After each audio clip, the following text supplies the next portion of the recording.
From NBC News in Washington, this is Meet the Press with David Gregory.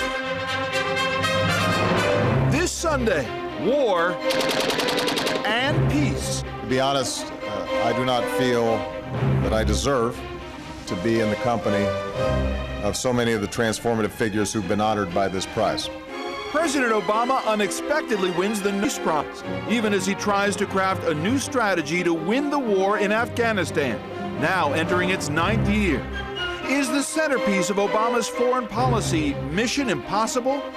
This morning, an exclusive debate on the way forward and whether the Taliban and Al-Qaeda can ever truly be defeated. Two key voices on the Hill and two experienced military leaders weigh in. Chairman of the Armed Services Committee, Democratic Senator Carl Levin of Michigan. A GOP member of that same committee, Senator Lindsey Graham of South Carolina. Former Commander-in-Chief of U.S. Southern Command, retired General Barry McCaffrey, and former Chairman of the Joint Chiefs of Staff, retired General Richard Myers. Then the political debate. Will the president be able to get his own party's support when he finally presents his plan for Afghanistan? When will we see some agreement on health care? And what more should the White House do to create jobs? Insights and analysis from our political roundtable. The National Journal's Ron Brownstein, the Wall Street Journal's Paul Gigot, BBC World News America's Katty Kay, and the Washington Post's Bob Woodward. NBC Television presents Finally, our Meet the Press Minute from February 4th, 1968. Some very important lessons from another war that didn't go as planned.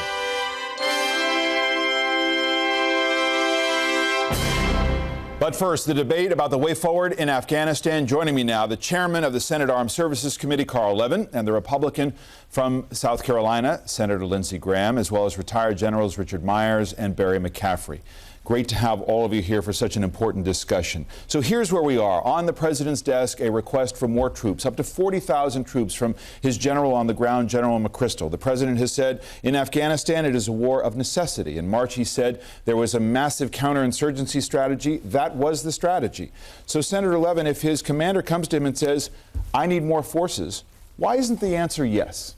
The answer is that the President of the United States has got to look at all aspects of this. Obviously, a commander's recommendation is important. It'll be given great weight. I have no doubt about that, and it should be given great weight. But so also should the recommendation of a Secretary of Defense, who is the choice of the president to be in that position. And the president has to look at a much broader perspective than the commander's request, as important as that is. But doesn't it flow? War of necessity, massive counterinsurgency strategy announced in March. Hand-picked guy goes in there, an expert on counterinsurgency says, I need at least 40,000 more troops. Doesn't it flow that the answer would be yes? The flow is that you want to succeed. And how do you maximize the chances of success? That is the question. And that's what the president is struggling with. We don't know what all those recommendations are, by the way, of General McChrystal. But General McChrystal said a number of things. Not just that he needs more resources, whatever that number is. He also says we need a new strategy, and that is even more important than the resources. Those are McChrystal's own words. He also says deliberate. Take the right amount of time to think this thing through. And he also says that what is even more important than numbers is the resolve. And I had a personal conversation with McChrystal. And what he says is that you want to find ways of showing resolve to the people of Afghanistan. There are many ways to show resolve in addition to more and more combat forces, including many more trainers to get the Afghan forces to be a lot larger and a lot stronger. You say no, don't send more troops. I'm saying at this time don't send more combat troops, but I say focus on the Afghan forces, the Army, faster, larger, better equipped. Why don't we have a great plan to ship equipment from Iraq to Afghanistan? We ought to do that to strengthen the Afghan Army. So there's a lot of ways to show resolve other than more and more combat forces. Senator Graham, where are you?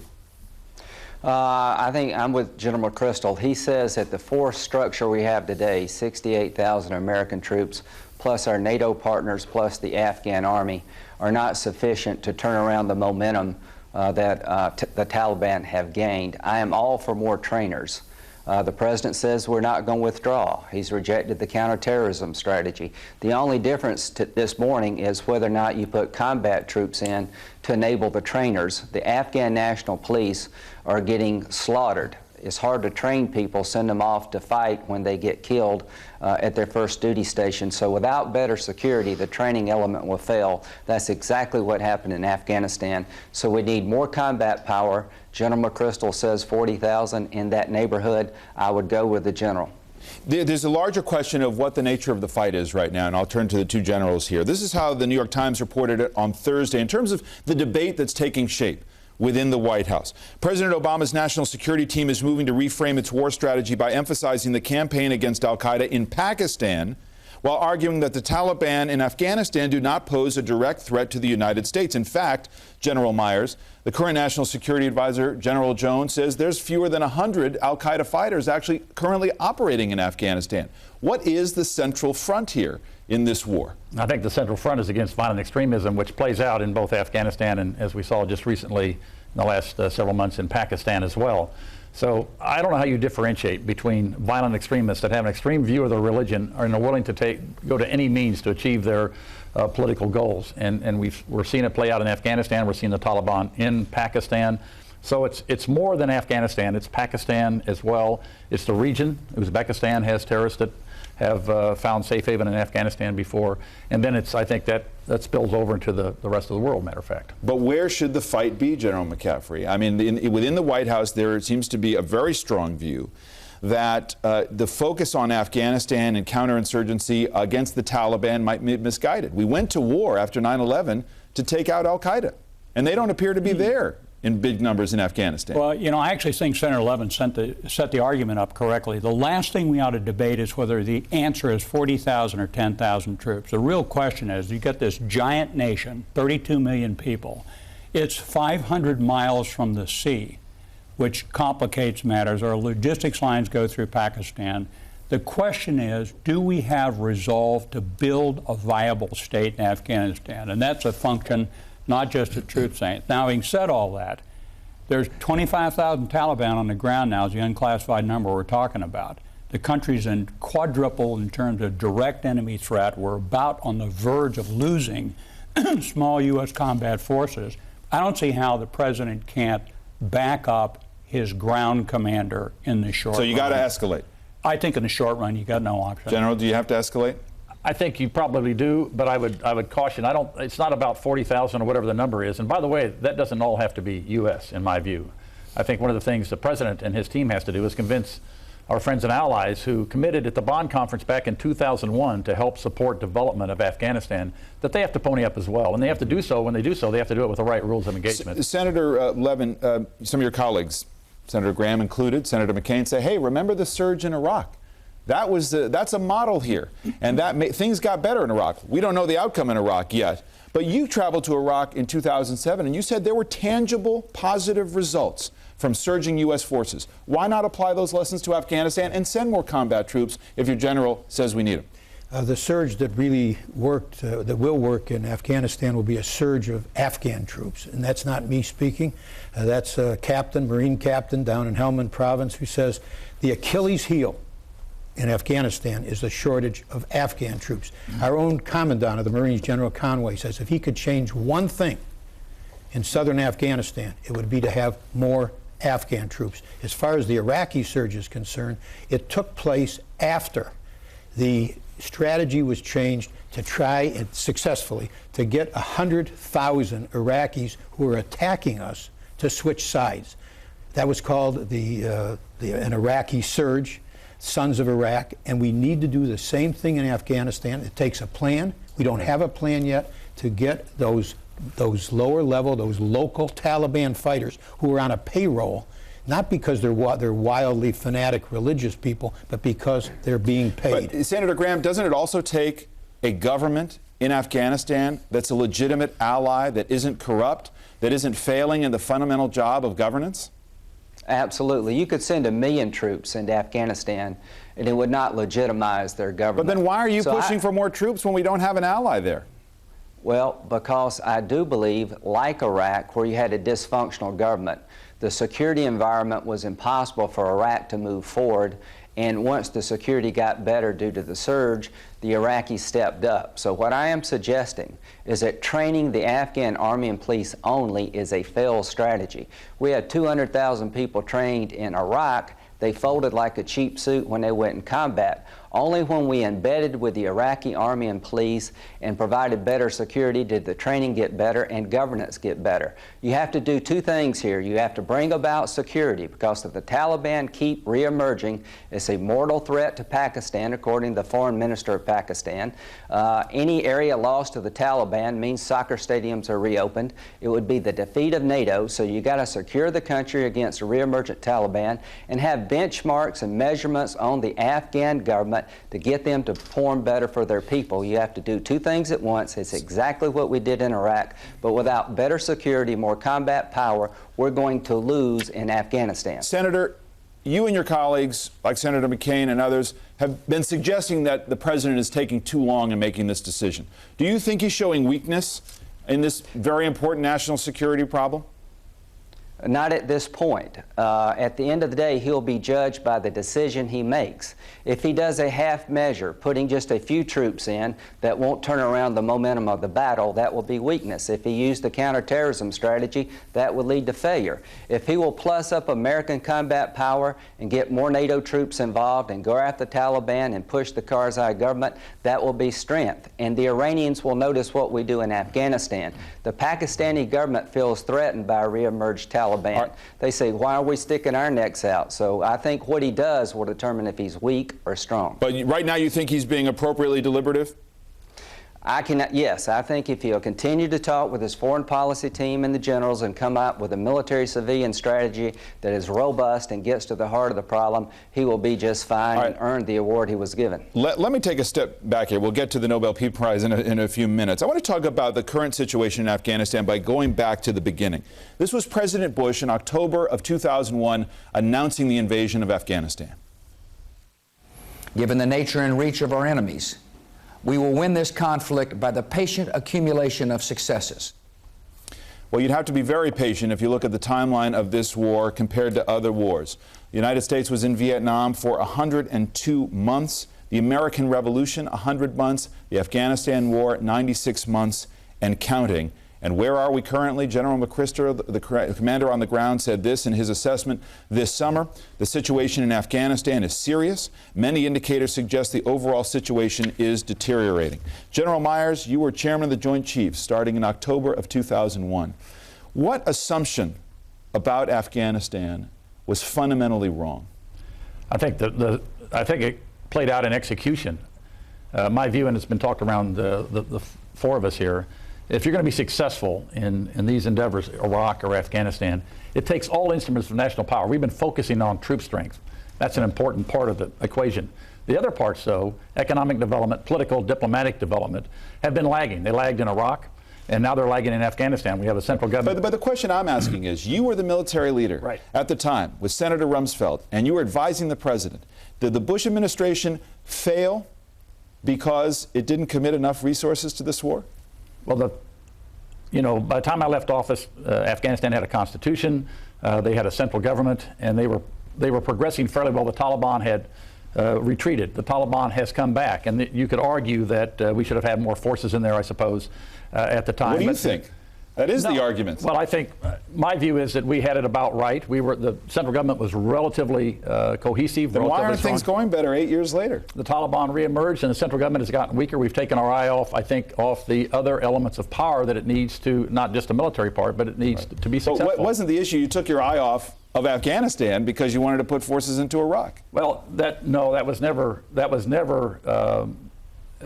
explicit in anything that we ever did. No commander, all the commanders that we had, General Abizaid and so forth, our Central Command commander, the fellow that General Petraeus replaced, never thought that was the case. We thought we were making progress. I must admit I have a different view. From the start, I thought that war was under-resourced. And to get back to the notion of should President Obama rush his decision, one of the things we saw when we went into Iraq was that, we had the unbelievable statement from the Secretary of Defense Rumsfeld that he was not asked his viewpoint on the war, nor had he offered it. So I think bringing along Secretary Clinton and Gates and the CIA and others, They're going to own this war when they're done with the debate. At the end of the day, what they shouldn't do is over-intellectualize this thing. Talking about the sweet point on the spot on the curve on troop deployments. They've got to decide, are we going to stay for 10 years and build a viable state, or do we try and downsize, watch our allies disappear, watch the Pakistanis go unstable?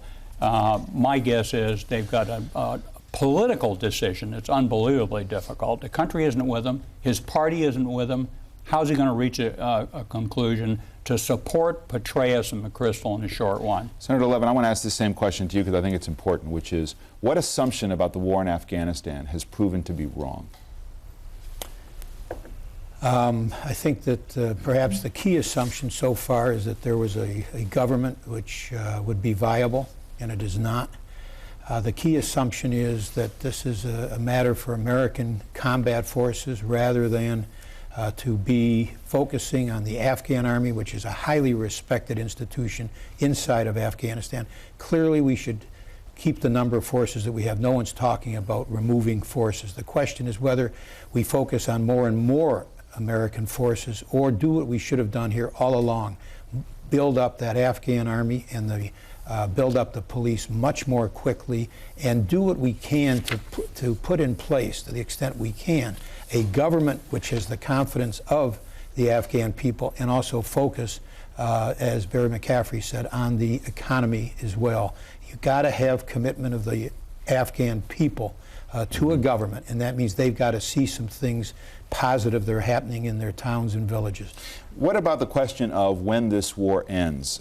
British forces are committed in Afghanistan, but back in August, the head of the British Army was asked about timeline. He said this: Britain's mission in Afghanistan could last for up to 40 years. The now current head of the Army warns in an interview with The Times. General Sir David Richards said, "I believe that the UK will be committed to Afghanistan in some manner, development, governance, security sector reform for the next 30 to 40 years." Senator Graham, what kind of timeline should Americans expect about U.S. forces in Afghanistan? Will it be that long? Are we there forever? Well, I think the issue is how long will we be there sustaining casualties like we are today? We've been in Germany and Japan since World War II, and most Americans don't care because it's made the world a more stable place and we're not suffering casualties. The question is a good one. What happened in Afghanistan? I think Iraq did affect Afghanistan. Iraq, whether it should have happened or not, became the central battle. We needed to surge there to prevent a loss. And as the Karzai government failed, President Bush, in my view, did not push him enough. You had ambassadors on the ground and military commanders going to Karzai, pushing him very hard on governance, and President Bush would talk to Karzai and, quite frankly, undercut the effort. President Obama is smart to push Karzai, but I think it's going to be required of him and this nation to understand this is a generational struggle. You're never going to make progress until you provide better security. You can have 10,000 American civilians over there helping the Afghans. They can't get off the base because they'll get killed. But Senator, you're still talking about goals, and my question is about timeline. We have been there for more than 8 years, and the situation is deteriorating. Senator Levin, why isn't it appropriate, as Democrats did with Iraq, to say here and now that there should be a timeline for how long we're there?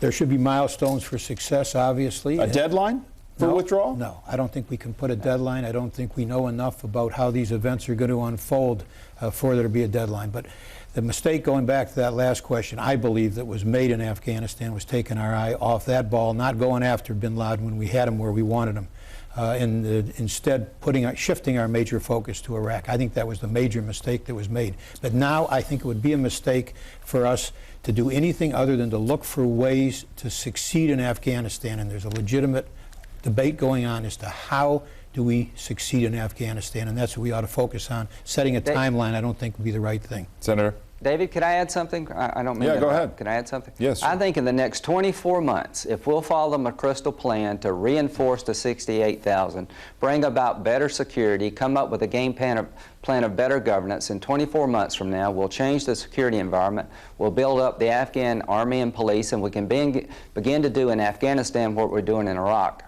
in 24 months. That's what I think. Realistically, from both of you generals, what is victory in Afghanistan? In my view, it's some sort of stable government And back to Senator Levin's point. So we can't leave. We can't pull troops out of Afghanistan until there's a stable government? I think it has to be a viable, stable government that the people believe in. And if you're going to have Afghan security forces that are effective, they have to be connected to the central government and feel that there's some connection in some direction coming from their central government. Otherwise, it doesn't work. They're just in the field doing what they do, but there's no connection to the overall mission of that country. So I think clearly that's part of it. And I think there has to be some economic development to give people their hope that there's something beyond what they're doing today. Can we beat the Taliban? Well, I think in 10 years of $5 billion a month and with a significant front-end security component, we can leave an Afghan national army and police force and a viable government and roads and universities, but it's a time constraint that we can't change things in 18 to 24 months. So I think we got lower expectations. Senator Levin talks about our political resolve. Is it there or not? You know, a sort of simplistic lesson I learned as an infantry company commander in combat. You only got 3 choices. When you're under fire, you can hunker down and take casualties. It's bad.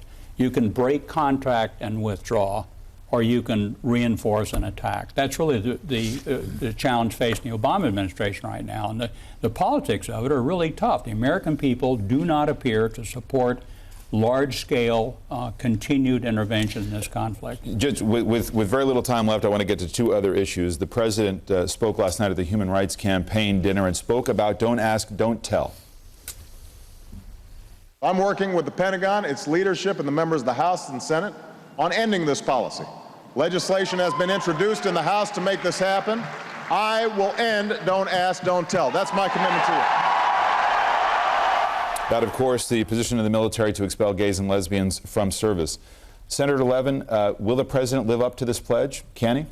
I think he will and he can. I think it has to be done in the right way, which is to get a buy-in from the military, which I think is now possible. Other militaries in the West, the British and other Western armies, have ended this discriminatory policy. We can do it successfully, but it ought to be done with thoughtfulness and with care and with a buy-in from the military. General Myers, is it time?